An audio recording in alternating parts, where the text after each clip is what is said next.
ഈ ഉണക്കപ്പുല്ല് തിന്ന് മടുത്തല്ലോ. ആ തെരൂർ വയലിൽ പോയിനെങ്കിൽ നല്ല പച്ച പുല്ല് കിട്ടൂലേ എന്നോടു. അങ്ങ് ചെന്നാ മതി.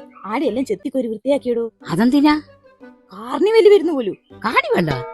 നിനക്ക് എപ്പോഴും കുടിക്കേണ്ട വിചാരം മാത്രമേ ഉള്ളൂ. കാർണിവെല്ല് അതെല്ലാം വലിയ ടൗൺ ഏരിയയിൽ വരുന്നല്ലേ. അതിപ്പോ നമ്മളെ തെരൂർ വയലും വരുന്നുണ്ട്. അല്ലപ്പാ, നിങ്ങളിതൊന്നും അറിഞ്ഞിട്ടില്ല? തെരൂർ നമ്മളെ മഹാദേവ ക്ഷേത്രത്തിൽ ഉത്സവല്ലേ? ഫേസ്ബുക്കിലും വാട്സാപ്പിലും എല്ലാം ഉണ്ടല്ലോ. ഓം ഹ്രീം നമഃശിവായ. പരബ്രഹ്മസ്വരൂപനായ സാക്ഷാൽ പരമേശ്വരന്റെ ശക്തി ചൈതന്യം കുടികൊള്ളുന്ന തെരൂർ ശ്രീ മഹാദേവ ക്ഷേത്ര മഹോത്സവം 2026 ജനുവരി 25 മുതൽ ഫെബ്രുവരി 3 വരെ.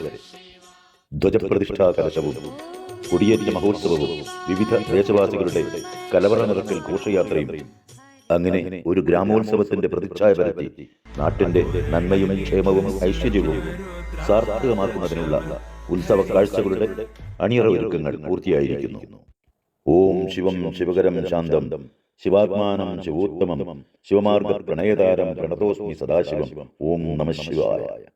മുഖ്യ ആരൂഢവും ത്രിഭുവനനാഥനായ സാക്ഷാൽ പരമേശ്വരന്റെ ത്രിഭാവങ്ങളിലുള്ള സ്വയംഭൂ മണ്ഡപവും അനുബന്ധമായുള്ള ധർമ്മശാസ്ത്ര ക്ഷേത്ര ദർശനവും സാധ്യമാക്കി ഭക്തി ചൈതന്യം നെഞ്ചേറ്റുവാനുള്ള സൗഭാഗ്യം ഭക്തർക്ക് കൈവന്നിരിക്കുകയാണ്.